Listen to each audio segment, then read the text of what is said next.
Next continuation जो है वो हमारे पास ह्यूमन रेस्पिरेटरी सिस्टम में वो है एल्वियोलाई, जिसे मिनिएचर लंग्स कहा जाता है।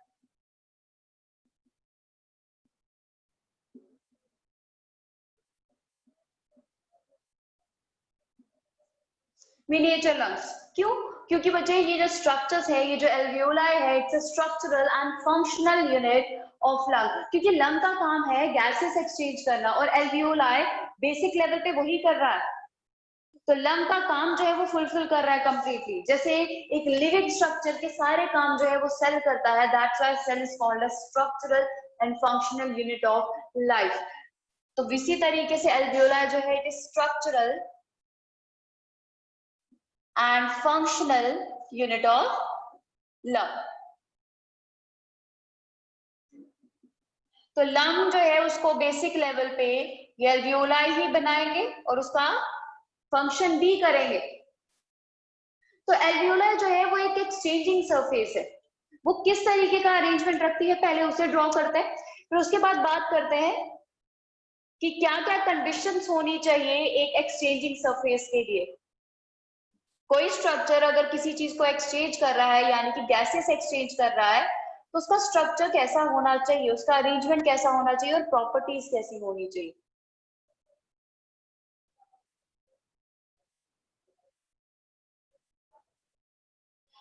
तो बच्चे ये बलून लाइक और एक सैक लाइक स्ट्रक्चर आपको दिख रहा है, ये है एल्वियोलाई। लेकिन एल्वियोलाई अकेले और नॉर्मली इसी तरीके से नहीं होती, इसके ऊपर पूरी कवरिंग होती है ब्लड कैपिलरीज की। क्योंकि एक्सचेंज गैसेस एक्सचेंज तो ब्लड के साथ होना है, जब तक ब्लड सप्लाई बहुत ज्यादा नहीं होगी तब तक एक्सचेंज प्रॉपरली नहीं हो पाएगा, तो इस स्ट्रक्चर का कोई मतलब ही नहीं है।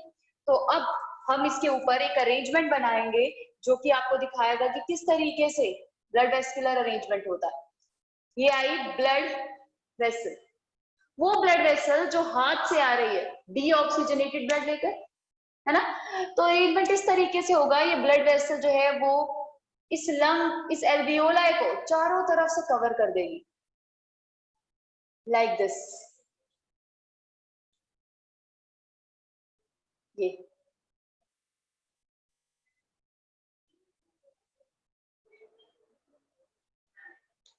एल्वियोलाई जो है वो पूरी तरह से सराउंडेड होगी ब्लड कैपिलरी से। तो ब्लड कैपिलरी इस तरीके से सराउंड कर रही है इसे।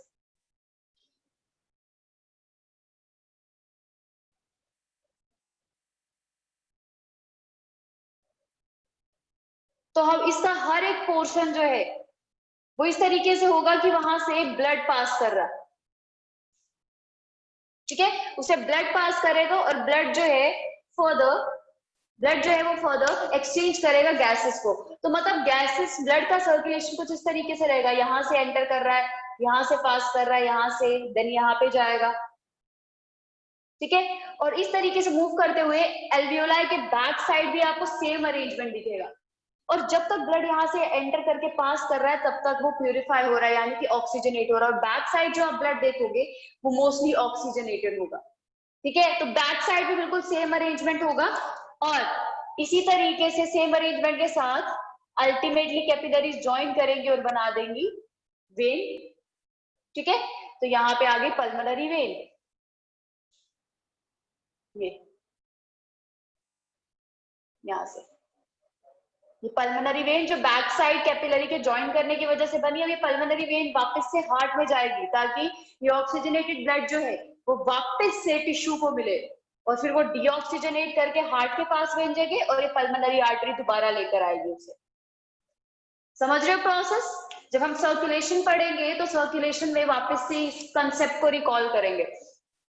तो ये पल्मोनरी आर्टरी है और पल्मोनरी आर्टरी जब आई उसने कंप्लीटली सराउंड कर दिया एल्वियोलाई को ताकि मैक्सिमम से मैक्सिमम एक्सचेंज हो सके। तो दीज आर कैपिलरीज, ठीक है। और ये आया एल्वियोलाई और ये आया alveolar duct,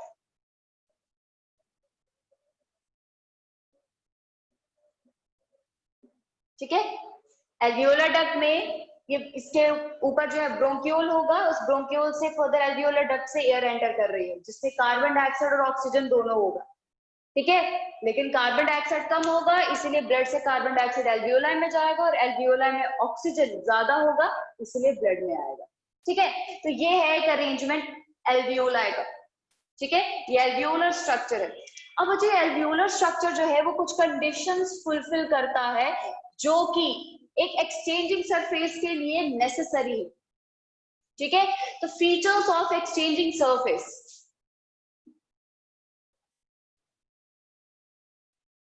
features of exchanging surface।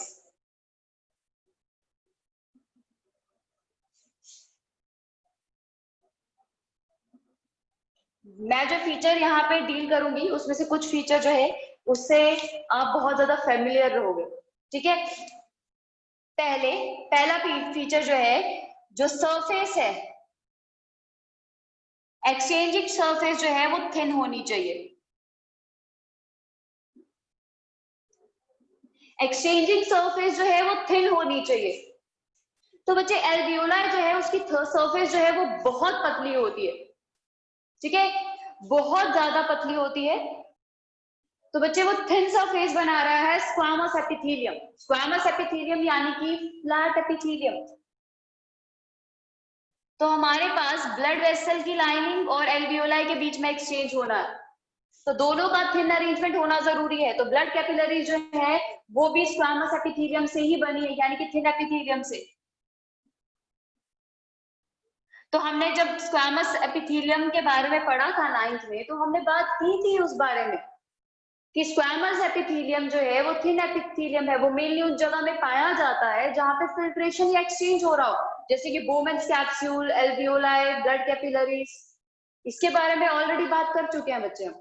ठीक है, तो second feature, it should be moist.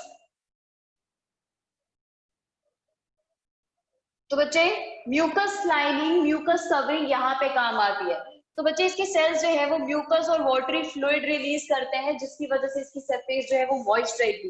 और ये सरफेस अगर मॉइस्ट रहेगी तो इसमें लिविंग अरेंजमेंट रहेगा। सेल जो है उनको एक्स्ट्रा सेलुलर फ्लूइड की जरूरत पड़ती है। ठीक है, तो एक्स्ट्रा सेलुलर फ्लूइड और मॉइस्चर जो है वो म्यूकस मेंटेन करने में हेल्प करेगा। ठीक है,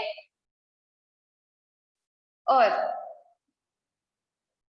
exchanging surface should have high vascularity। उसकी वेस्कुलरिटी जो है वो हाई होनी चाहिए, यानी कि उसका ब्लड वेस्कुलर सप्लाई जो है वो हाई होनी चाहिए। वो तो ये फुलफिल कर ही रहा है। आप पूरा अरेंजमेंट देखो, एल्वियोलर सैक जो है कहीं से भी खाली नहीं दिखेगा, बल्कि कैपिलरी अरेंजमेंट उसे सराउंड कर रहा है। ठीक है, तो बच्चे थिन सरफेस है, मॉइस्ट होना चाहिए, हाई वेस्कुलरिटी होनी चाहिए। पर सोचो, सरफेस अगर सरफेस एरिया अगर ज्यादा होगा तो एक्सचेंज जो है वो भी तो मैक्सिमम होगा, उतना ही एफिशिएंट होगा। तो बच्चे इसीलिए एक्सचेंजिंग सरफेस का सरफेस एरिया ज्यादा होना भी नेसेसरी होता है, ताकि थोड़े टाइम में ज्यादा एक्सचेंज हो सके। तो should have large surface area.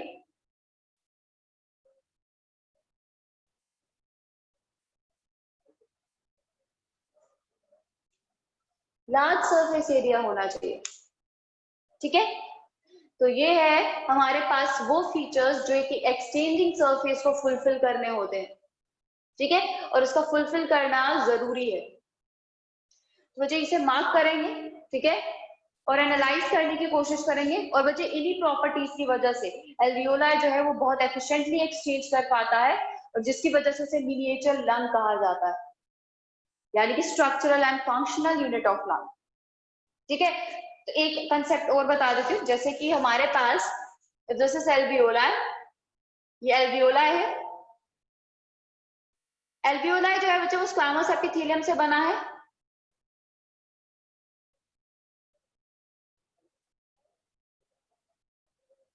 तो स्क्वामस एपिथेलियम से बना ये एल्वियोलाई जो है इसे ब्लड वेस्कुलर यानी कि ब्लड कैपिलरी सिस्टम के साथ एक्सचेंज करना है। ठीक है, तो अब यहाँ पे ये आई ब्लड कैपिलरी, जहां ब्लड मूव कर रहा होगा, जो कि अगेन स्क्वामस एपिथेलियम से बना है।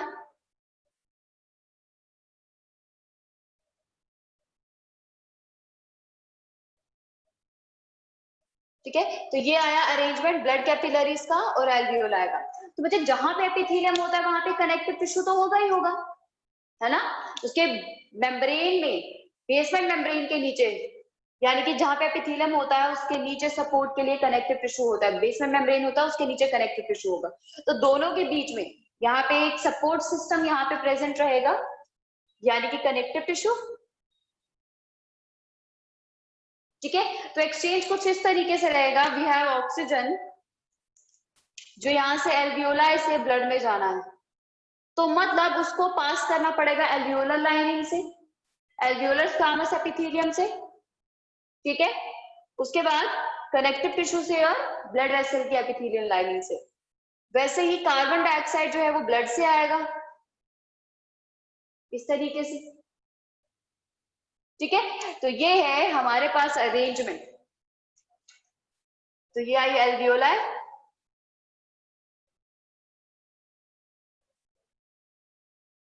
यहाँ पे कनेक्टिव टिश्यू है,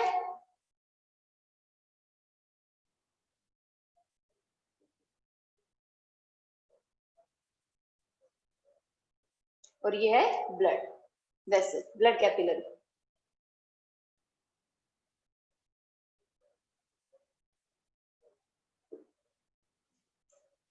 तो यह है पूरा कंसेप्ट एक्सचेंजिंग सरफेस का। अब हमें इसके बाद बात करनी है लंग्स की। ठीक है, वो लंग्स जिनके अंदर ये एल्वियोलर सैक्स प्रेजेंट है जो एक्सचेंज कर रहे हैं। ठीक है, तो नेक्स्ट स्ट्रक्चर लंग्स। ठीक है, इसी के अंदर सेकेंडरी ब्रोंकाई से लेके एल्वियोलाई तक का अरेंजमेंट पूरा अरेंज रहता है, जो कि हम प्रीवियसली बात कर चुके हैं। ठीक है, हमने प्रीवियसली डायग्राम में अरेंज किया था। ठीक है, ब्रोंकाइल्स को। तो बच्चे यहाँ पे क्या होता है, ये दो लंग्स जो है, जिसमें से ये लंग जो है ये है लेफ्ट लंग, ये लेफ्ट लंग है।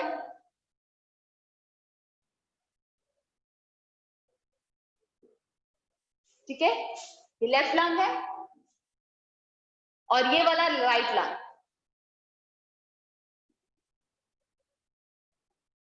ये राइट लंग है।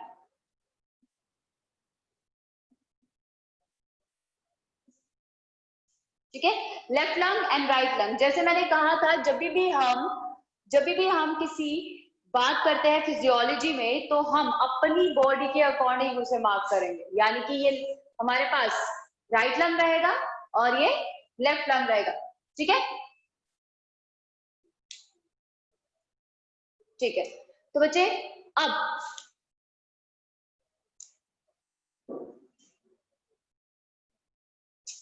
ये राइट लंग है। ठीक है, ये राइट लंग रहेगा और ये लेफ्ट लंग रहेगा, तो बॉडी के अकॉर्डिंग मार्क करना है।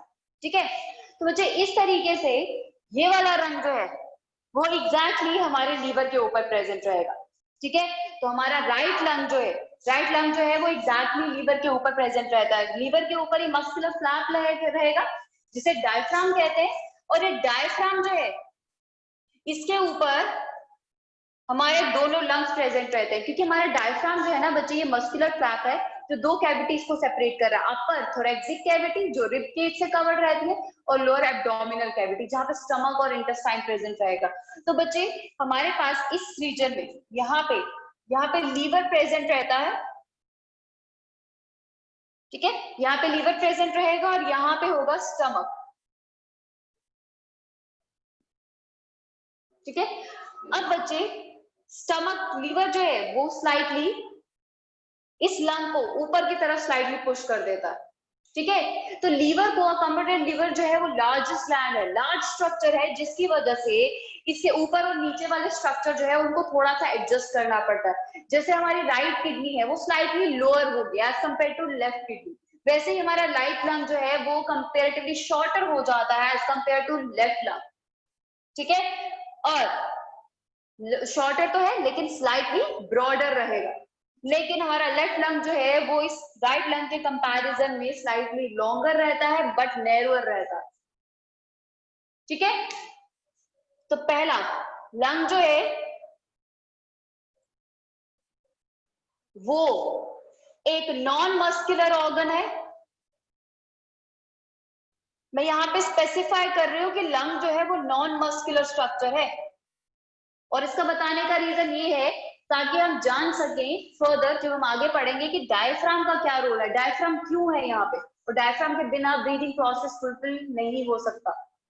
ठीक है, ये हमने बात की। और क्यों नहीं हो सकता, उसका रीजन ये है क्योंकि लंग जो है उसके पास मसल्स अपने नहीं है। जब ब्रीदिंग प्रोसेस हो रहा है यानी कि ऑक्सीजन का इनटेक और फिर कार्बन डाइऑक्साइड को बाहर एक्सेल करना है, उसके लिए मस्कुलर एक्टिविटी चाहिए, कॉन्ट्रैक्शन रिलैक्सेशन चाहिए, जो कि लंग शो नहीं कर सकता। तो इसीलिए उसके पास एडिशनल मसल सपोर्ट होना जरूरी होता है। ठीक है, तो नॉन मस्कुलर स्ट्रक्चर है। और this lung is a delicate organ, एक विस्रल ऑर्गन है। तो it is supported by a membrane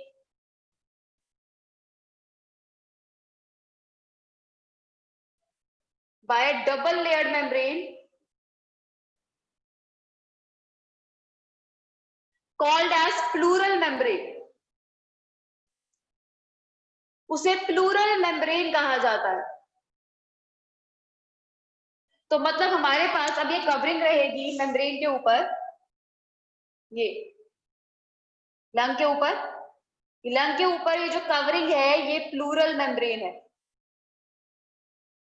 और ये प्लूरल मेम्ब्रेन डबल लेयर होती है। यहाँ पे मैं सिंगल लेयर इसीलिए दिखा रही हूँ, एक ही लेयर, क्योंकि एक लेयर जो होगी वो बिल्कुल लंग के साथ स्टिक रहती है और एक लेयर गैप के बाद। ठीक है, एक लेयर बिल्कुल लंग के साथ स्टिक रहेगी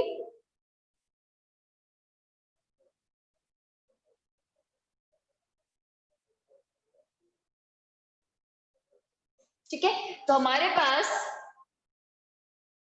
ये आउटर प्लूरल मेम्ब्रेन रहेगी जिसे आउटर पेराइटल प्लूरा कहा जाता है। और इनर लेयर जो बिल्कुल लंग की वॉल के साथ रहने वाली है वो है विसरल प्लूरा। तो मतलब विसरल प्लूरा और पेराइटल प्लूरा मिलकर बना रहे हैं एक double layered membrane covering, membranes covering. ठीक है, तो प्लूरल मेम्ब्रेन जो है उसमें 2 लेयर्स होती हैं, जैसे हमने कहा आउटर पेराइटल प्लूरा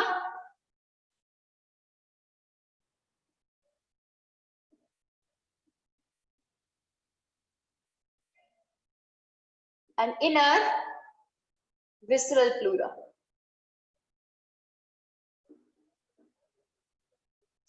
अब बच्चे इन दोनों के बीच में गैप देख रहे हो, हमारी बॉडी में कहीं पे भी गैप जो है वो खाली तो होगा नहीं। ठीक है, तो बच्चे वहां पे फ्लूइड फिल्ड रहता है, that fluid is called as pleural fluid. और ये कैविटी जिसमें ये प्लूरल फ्लूइड फिल रहेगा उसे प्लूरल कैविटी कहा जाता है। तो मतलब हमारे पास ये 2 लेयर जो है पेराइटल प्लूरा और विसरल प्लूरा, इन दोनों के बीच में कैविटी होगी।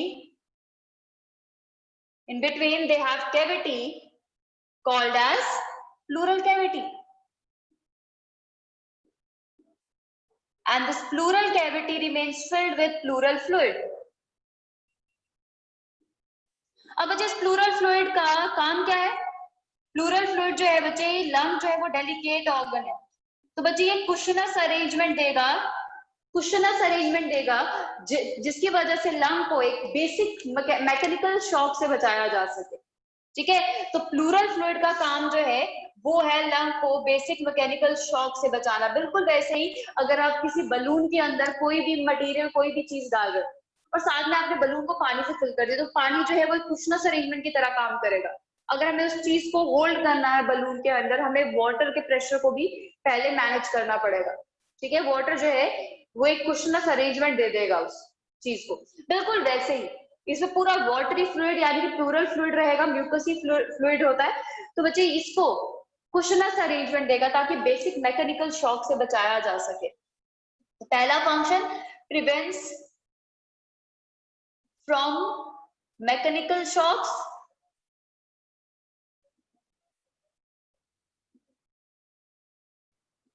और दूसरा फंक्शन जो है वो है ये कि हमारे पास एक इनर मेम्ब्रेन जो है विस्लर पेरिटोरियम जो लंग के साथ एसोसिएटेड रहेगी।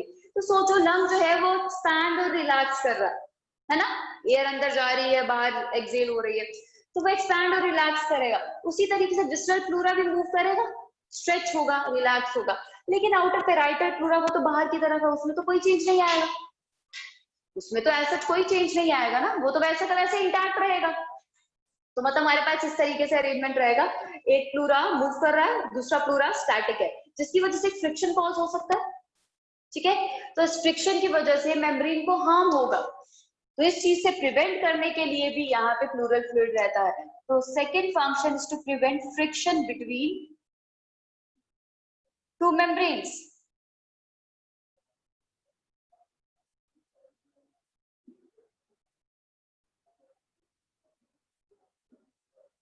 ठीक है, तो अब फर्दर हम बात कर रहे थे लंग्स की, जिसमें हमने बात की थी लेफ्ट और राइट लंग की।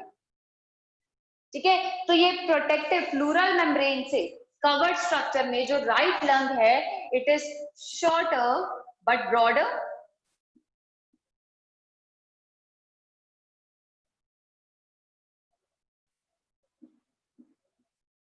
And longer and narrower left lung. ठीक है, अब यहाँ पे आप पार्टीशंस देख रहे हो बच्चे, ये पार्टीशन जो है वो लंग के लोब्स कहे जाते हैं, 1 2 3 लोब्स, यहाँ पे 2 लोब्स हैं। ठीक है, तो बच्चे जब ये प्राइमरी ब्रोंकाई एंटर कर रहा है यहाँ पे, ये primary bronchi according to the lobes divide करेगा इनटू सेकेंडरी ब्रोंकाई। यहाँ पे 3 सेकेंडरी ब्रोंकाई बनेंगे, यहाँ पे 2 सेकेंडरी ब्रोंकाई बनेंगे, इस तरीके से अरेंजमेंट होता है। ठीक है, तो हमारे पास यहाँ पे राइट लंग के केस में 3 लोब्स आ गए। ठीक है, ये 3 लोब्स में से पहला लोब है सुपीरियर लोब, ये आया मीडियन लोब, और ये आया इंफीरियर लोब। तो मतलब हमारे पास यहाँ पे राइट लंग में 3 लोब्स हैं, बट लेफ्ट लंग में there are 2 lobes only, that is superior and inferior lobe, median lobe नहीं होगा।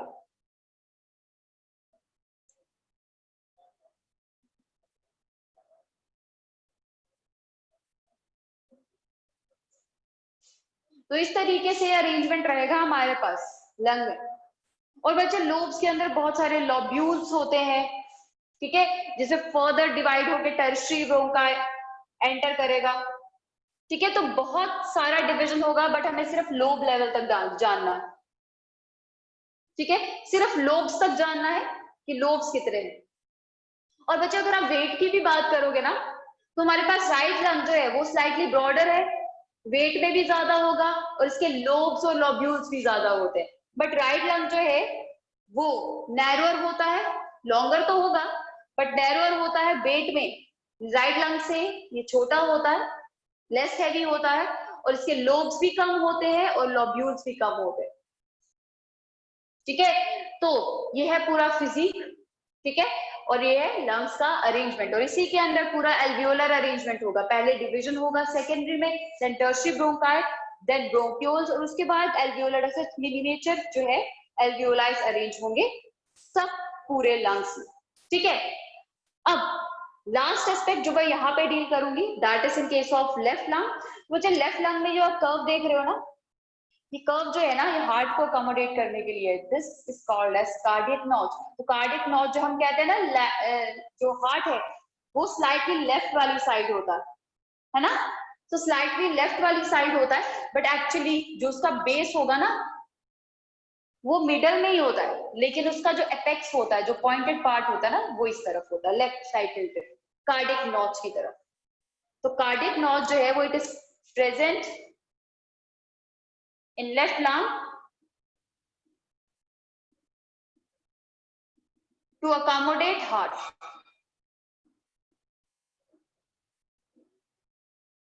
हार्ट को अकोमोडेट करने के लिए।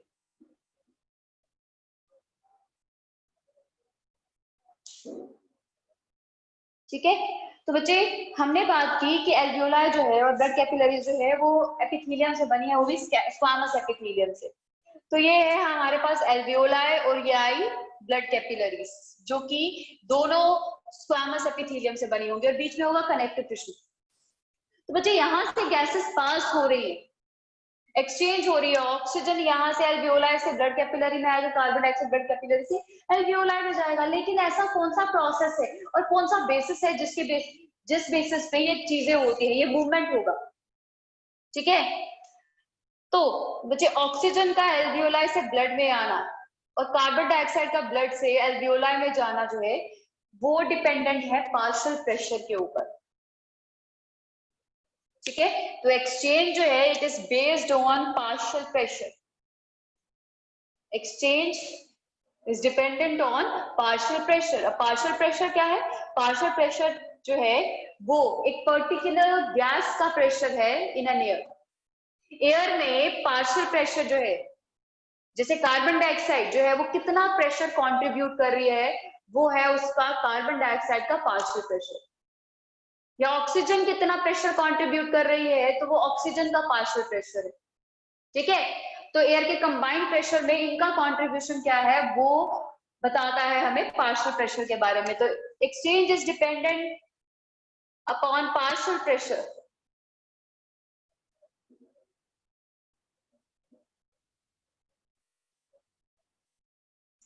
तो बच्चे क्या होता है, जब भी जैसे यहाँ पे टिश्यू है, टिश्यू क्या करेगा, हमने रेस्पिरेशन की बात की, रेस्पिरेशन में टिश्यू जो है, सेल जो है वो ऑक्सीजन लेता है और उसे यूटिलाइज करता है फॉर ऑक्सीडेशन ऑफ फूड, और जब ऑक्सीडेशन हो जाएगा तो कार्बन डाइऑक्साइड रिलीज होगा। तो मतलब टिश्यू में अगर आप बात करो तो ऑक्सीजन यूज होती है ना, तो ऑक्सीजन यूज होती है लेकिन कार्बन डाइऑक्साइड जो है वो रिलीज होगा, तो कार्बन डाइऑक्साइड यहाँ पे ज्यादा है। तो टिश्यू के कंपैरिजन में हमारे पास ब्लड का पार्शियल प्रेशर, ब्लड में कार्बन डाइऑक्साइड का पार्शियल प्रेशर कम होता है। जब टिश्यू में बहुत सारा कार्बन डाइऑक्साइड बनता है आफ्टर ऑक्सीडेशन ऑफ फूड, तो कार्बन डाइऑक्साइड जो है वो ब्लड में मूव करना शुरू कर देगा, क्योंकि ब्लड में तो कार्बन डाइऑक्साइड का पार्शियल प्रेशर कम है। वैसे ही क्या होता है, जब ब्लड से कार्बन डाइऑक्साइड यहाँ पे आता है, ब्लड के कंपैरिजन में एल्वियोलर एयर में कार्बन डाइऑक्साइड का प्रेशर कम होता है, तो वो एल्वियोलार में मूव कर गई कार्बन डाइऑक्साइड। और एल्वियोलाई के कंपैरिजन में एटमॉस्फेरिक एयर में कार्बन डाइऑक्साइड का पार्शियल प्रेशर और भी कम होता है, जिसकी वजह से कार्बन डाइऑक्साइड एटमॉस्फेरिक एयर में मूव कर जाती है और एक्सहेल हो जाती है। ठीक है, तो इस तरीके से पूरा प्रोसेस होगा, जहां पे पार्शियल प्रेशर कम होगा गैस वहीं पे मूव करना शुरू कर देगी। ठीक है, अब कार्बन डाइऑक्साइड एटमॉस्फेरिक एयर से बाहर रिलीज हो गई, एटमॉस्फेरिक एयर में रिलीज हो गई, एल्वियोलाई में भी कम हो गई, तो ब्लड से मूव करेगी, ब्लड में फिर कम हो गई, टिश्यू से मूव करेगी और टिश्यू में तो कंटिन्यूसली बन रही है। और ये बिल्कुल अपोजिट सीक्वेंस ऑक्सीजन के केस में रहेगा। ऑक्सीजन जब टिश्यू में यूटिलाइज हो गई तो टिश्यू में ऑक्सीजन का पार्शियल प्रेशर कम हो गया तो ब्लड से लेगा, ब्लड में कम हो गया एल्वियोलाई से लेगा, एल्वियोलाई से कम हो गया तो वो एटमॉस्फेरिक एयर से लेगा। तो मतलब मूवमेंट जो है वो गैसेस का होगा from high partial pressure area to low partial pressure area.